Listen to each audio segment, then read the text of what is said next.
Hey sports fans, Coach Nick here, and welcome to B-Ball Breakdown. Make sure you click on the companion article at bballbreakdown.com because we have some interesting stats to back up our breakdown.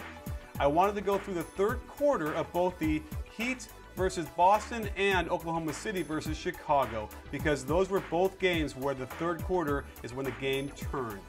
First off, let's look at the Thunder versus the Bulls. And I have to say that without Derrick Rose and Rip Hamilton, it's a hard gauge on whether or not this is going to indicate what's going to happen in the playoffs.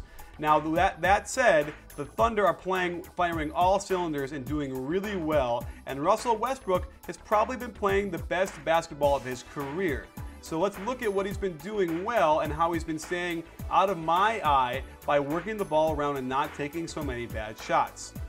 The Bulls need to get back in this game with defense. The Thunder do a simple screen and roll for Kevin Durant on the right side to get something going, but watch Kyle Korver on the weak side lose his man Cephalosha as he cuts across the lane. Beautiful pass to Ibaka for pretty much a layup. Desperate for offense, the Bulls run simple UCLA high post with a wrinkle. Instead of a down screen, Dang gets a back screen, wide open layup. Let's look at what happened there. On that back screen, Russell Westbrook has to call it out and then switch to stop the layup. He can't be worried about CJ Watson going to the perimeter. The Thunder need to be commended for their commitment to run team offense here. On a screen and roll on the left side of the floor, watch how Noah has to help on the roll man, Kevin Durant, even for a step, opening up Ibaka, whose improvement is immeasurable this year. Down 12 on the road, they need some offense desperately. They turn to Kyle Korver coming around a series of screens. Not a bad idea, but CJ Watson's bad pass doesn't let him shoot it. He then throws a pass that Noah doesn't go after and it gets tipped. And then Watson jacks up a bad three, and here come the Thunder. Westbrook hasn't shot it yet this half, and with a 12-point lead, not passing it and jacking that up is not a bad shot, and he makes it. Bulls fans want to defend Noah's 15-foot jump shot, but when you're down 14 on the road in the third quarter, this is an awful shot. If you're up by 2 in the second quarter, maybe. Coming back down the court for the Thunder, the Bulls start to play a little bit more intense defense, knocking the ball away, making it a little bit more difficult for the Thunder to run their set. However, when they go to a screen and roll with Kevin Durant on top, watch Carlos Boozer not hedge and simply let the best shooter in the league pull up for a wide open jump shot. And that's wide open for him, folks. The Thunder turn up the intensity on defense and chase CJ Watson. Good pass to Boozer and good fake, but he can't go to his left on that drive, and a contested jump shot misses. Not worried about the Bulls' offense at all, the Thunder can play real loose. And watch this beautiful pass by Westbrook on a great backdoor cut. Dang was out of position. Desperate to get a good shot against this formidable defense by the Thunder, the Bulls run flex, and on the left side they get a nice little movement with Korver coming across, but Noah needs to wait longer so he can properly screen Korver's man, who is a switch for Durant. That would get Korver open for the jump shot. Now, Kyle Korver has to dribble the ball, which is not a good proposition. The shot clock winds down, and he takes a really difficult shot that has no chance of going in. Having run some really nice offense the first 4 minutes of the third quarter, I kind of shake my head at wondering why they go to the post ISO with Westbrook on the right side. He misses, and that's going to lead to a run out. It should be a layup, but without Derrick Rose, the decision making and passing isn't where it is. And look at this amazing steal that Westbrook makes. So good hustle by him. The Bulls finally turn their intensity up on defense, forcing Durant into a turnover. Great steal by Watson, and this is a run out. Watch the collision on the layup attempt, but no foul called. And watch the awful effort by Carlos Boozer to get back. If he were to have sprinted, they wouldn't have gotten this layup and foul. The Bulls finally go to Carlos Boozer in the post, having not done this at all the second half, and that gets enough pressure on the defense to get Kyle Korver an open look. He just can't make it. The Bulls go to their old standby, Korver off a curl on the left side of the floor, and this is a very good play, puts a lot of pressure on the defense, but watch Kendrick Perkins. He needs to come over, especially because of a one dribble by Noah. Had he come over earlier, he would have stopped that altogether. The Thunder run their version of the curl with Kevin Durant, and watch how Luol Deng will go underneath the screen against the best shooter in the league. You cannot give him that much room. Ignoring the fact that their team offense has gotten them good shots that they may or may not have finished, Deng ISOs on KD, not a good result, and watch him get back on defense or not get back, and there's the lob to Kevin Durant. The Thunder are about to run another really good set where they use all their teammates until Westbrook gets the ball back on top. And when Bulls run ice against that sideline screen and roll, he just penetrates and takes a very bad off-balance shot. However, he sticks with it and gets the steal, no-look pass to Ibaka for a dunk, and this game is over. So the big key here for the Bulls is, will Derrick Rose come back 100% healthy? They've given him a lot of time to recover from his back injury, but let me tell you, if he doesn't come back, the Bulls will be sunk after the first round. I don't care how good their defense is, without good shots at the basket, and that means Derrick Rose attacking and creating for himself and his teammates, they cannot beat the upper level teams. Let's switch over to the Heat-Celtics game from yesterday, because that really opened some eyes. Most people thought the Celtics were on their way down, too old, too stiff. They couldn't score real easy. Well, that was me for sure thinking that. But let me tell you, they put a number on the Celtics, or on the Heat, and I'm going to show you what happened in that third quarter that turned the game. It's a tight game. The Celtics are hanging in there, and they scout this play, know it's supposed to go to LeBron on the wing, so Paul Pierce just takes a really bad pass by Chalmers and gets the layup. Now watch what Rondo does here. By pressuring LeBron way in the backcourt and forcing him to get the ball up, they've taken the Heat out of what they want to do. Chalmers is now flying around, throwing passes across, and then he shoots a three. Definitely not what the Heat wanted to begin with. Again, the Celtics put pressure on the Heat, and there is Dwyane Wade giving it up again to Chalmers, who doesn't really travel, but Bavetta gets him anyway. And here come the Heat. Watch their defense as they turn up the intensity, knock the ball away, pressure the ball, put bodies on people, make it really hard for the offense to get anything going.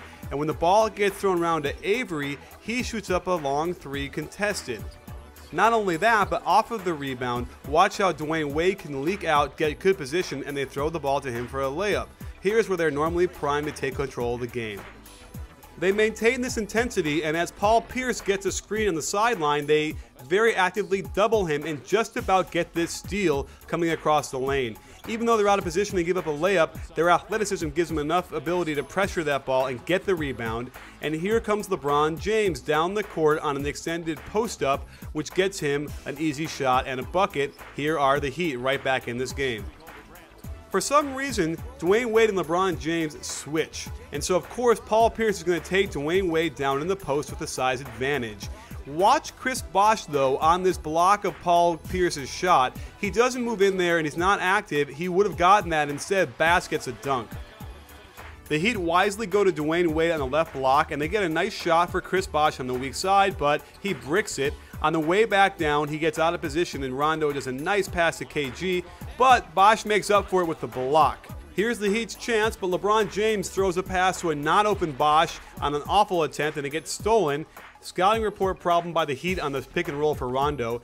LeBron James should be a lot lower, and they should go underneath that screen and let him shoot the jump shot. This does nothing for them. He gets to the basket, and look at Dwyane Wade's terrible defense on Avery Bradley, who gets right to the basket for a layup. The Heat now turn to their best set, Horns, and they get a beautiful jump shot out of the corner with a staggered screen for LeBron James. Wide open, knocked down, easy. Interestingly, the Celtics do their version of Horns, and this time, after Rondo passes, he'll, instead of screen, post up and get a layup, but he blows it. Wade gets the ball in the left block, and they get a very nice shot for Chris Bosh, who should normally make this, but instead bricks it.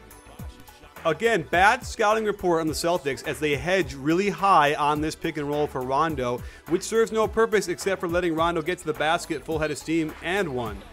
And here's one of my pet peeves I've had for 2 years. Chris Bosh is devastating on the right block, yet they still go to the left block with him way too many times in crucial parts of the game, and look at this bad shot he burps up. LBJ in transition has to pick up Rondo. When they do a sideline screen, he lets him penetrate to the middle, which is dead wrong. There's Bradley again, wide open for a beautiful feed from Rondo. By having KG play the 5 spot, when he screens and pops, most defenses are not used to the center being able to hit the 17 to 18 footer, and that's certainly what KG can do.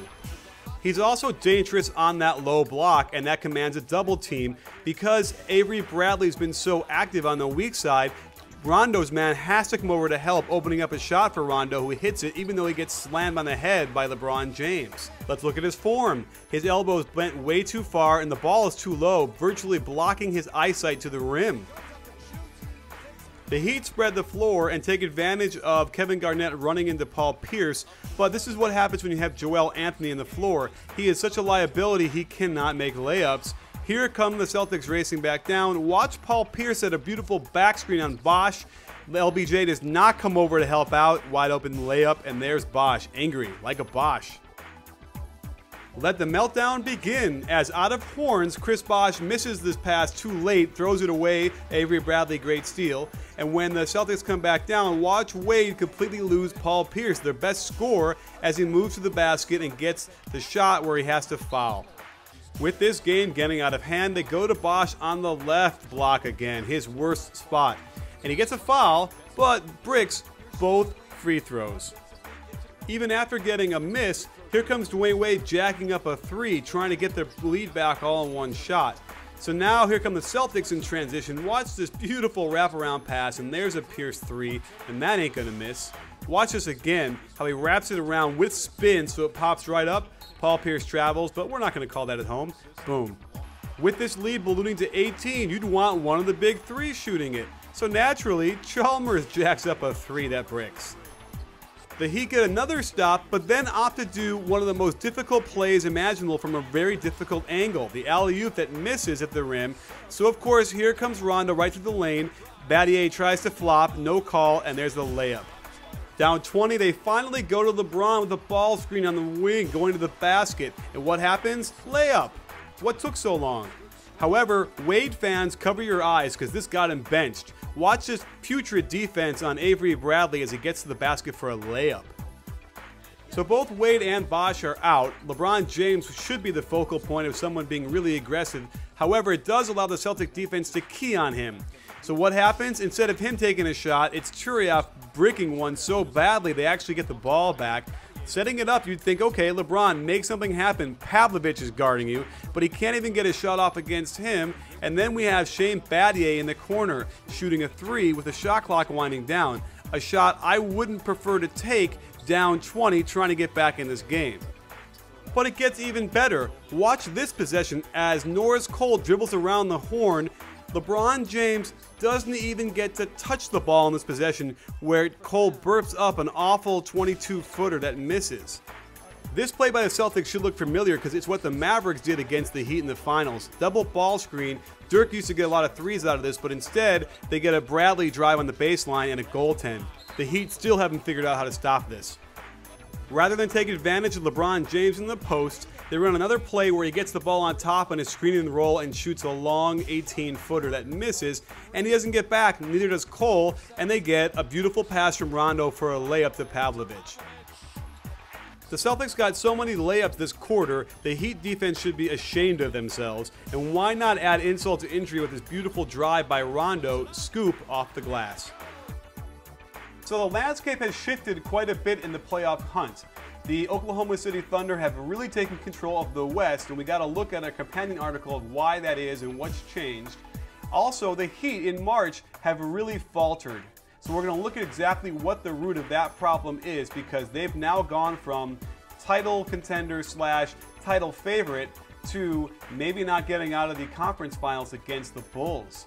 So we got to find out with the Bulls as well, if can they get their starters healthy and can they get enough rhythm before the playoffs with Rip Hamilton and Derrick Rose joining the starting lineup again. A lot of questions causing a lot of people to be a little nervous about how this is going to happen going into the playoffs.